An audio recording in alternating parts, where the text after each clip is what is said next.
Nasubukan mo na bang magluto ng chicken pastel with cheese? Kung hindi pa, para sa'yo ang video to. Dahil dito ay magluluto tayo ng chicken pastel with cheese.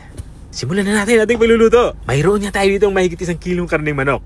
Ang gagawin ko lang dito ay mamarinate ko muna ito. Naglagay ako dito ng calamansi juice. Naglagay na din ako dito ng pambindang durog. At nilagyan ko din ito ng asin para manuot na yung alat dito sa ating karneng manok. Hinalo ko lang ito ng maigi hanggang sa maging ganito yung tsura niya. Itabi muna natin to kahit 1 oras. Makalipas nga ng 1 oras ay magsimula na tayo magluto. Kumuha na nga ako dito ng kawali at pinainit ko ito. At nang uminit na nga ito, naglagay na ako dito ng mantika. Ang gagawin ko lang dito ay iba-brown lang natin itong ating gulay na ihahalo. Meron tayo dito patatas sa carrots. Malang ginawa ko lang dito ay pinan-fry ko na ito ng mga ilang segundo para hindi masyado ma-overcook ito. At this point ay hinahango ko na nga ito. Kumuha na nga ako dito ng malinis na lagayan. At inilipat ko na nga itong ating napan-fry na carrots sa patatas. Dito naman tayo sa ating bell pepper. Ang gagawin ko lang ay katulad din sa carrots sa patatas. Ipapan-fry din natin ito. Malipas ng ilang segundo ay hanguin na natin to para hindi to ma-overcook. Pinapan-fry nga natin to para ma-retain yung kulay nito. Matapos nga natin maitabi itong ating bell pepper, dito naman tayo sa ating hotdog. Chicken hotdog yung ating ginagamit dito. Pero pwede naman kayo gumamit dito ng pork kung wala kayong chicken. Itatabi din natin to matapos natin ito mapan-fry. At kung nandiyan ka pa rin at nanonood hanggang dito sa parte ng aking video, ibig sabihin na interesado ka sa aking niluluto. Baka pwede mo na may comment kung taga-saan ka para alam ko kung hanggang saan umabot ang aking video. Balik tayo dito sa ating nilulutong ulam. Naglagay na nga ako dito ng butter. At this point ay nagsisimula na nga ako mag-isa. Naglagay na ako dito ng bawang at naglagay na din ako dito ng sibuyas. Kapag ganito na itsura ng ating bawang at sibuyas, ilalagay na natin itong ating na-marinate na karning manok. Bali, ang gagawin ko lang dito ay hindi ko ito ibubuhos para hindi sumama itong ating pinagbabaran. Dahil gusto ko ay igisa muna ito para mas kumapit yung lasa nito dito sa ating karning manok. At kapag ganito na itsura ng ating karning manok, naigisa na natin ito ng bahagya. At this point naman ay ilalagay na natin itong ating reserve na marinade.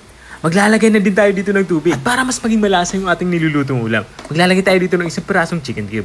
Tinunaw ko lang ito bago ko ito hinalo dito sa ating nilulutong ulam. Tatakpan natin ito at papakuloy natin ito ng mga 5 minuto. Makalipas nga ng 5 minuto ay binuksan ko na nga ito. Dito naman sa part nito ay titikman ko na kung pasok na sa aking panlasa ang lasa nito. At para kung may i-adjust pa tayo ay i-adjust na natin. At dahil nga para sa akin ay okay na yung alat nito, ilalagay ko na o ibabalik ko na itong ating mga na patatas sa carrots para tuluyan na itong maluto. At dahil nga creamy pastel yung ating niluluto, maglalagay nga tayo dito ng all-purpose cream. Bale, 1 pouch ng all-purpose cream yung aking inilagay dito. Inubos ko na ito. Haluin lang natin ito maigi para pantay-pantay yung lasa ng ating soso sabaw. At tatakpan ulit natin ito at papakuloy natin ito kahit mga 5 minuto pa para tuluyan ng maluto itong ating karning manok at ating mga inilagay na gulay. At makalipas nga ng 5 minuto ay binuksan ko na nga ito. Dito sa partito ay halos patapos na din tayo sa ating pagluluto. Kaya naman ibabalik ko na yung ating panghuling sangkap. Ito nga yung hotdog at saka ating napan-fry na bell pepper. Bali, matapos ko mailagay ito ay hinalo ko lang ito pa ilalim para tuluyan na nga itong maluto din. Tatakpan ulit natin ito, isimmer lang natin ito kahit 1 minuto. Makuha lang natin yung lapot na gusto natin sa ating sauce sabaw. At makalipas ka ng 1 minuto ay ito na nga, lutong-luto na nga itong ating ulam pananghalian. Pwede mo na ito i-serve. Pero para sa akin ay lalagyan ko muna ito ng cheese. Ito naman ay optional. Kung wala kayong cheese ay okay lang naman, wag nang lagyan. Pang-garnish lang naman ito. Pero makakatulong din ito para mas ma-enhance yung flavor ng ating sauce sabaw.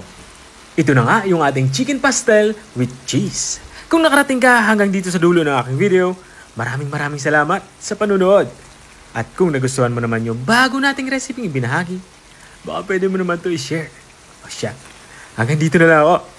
Kita-kita ulit sa mga susunod kong mga videos. Paalam! Bye-bye!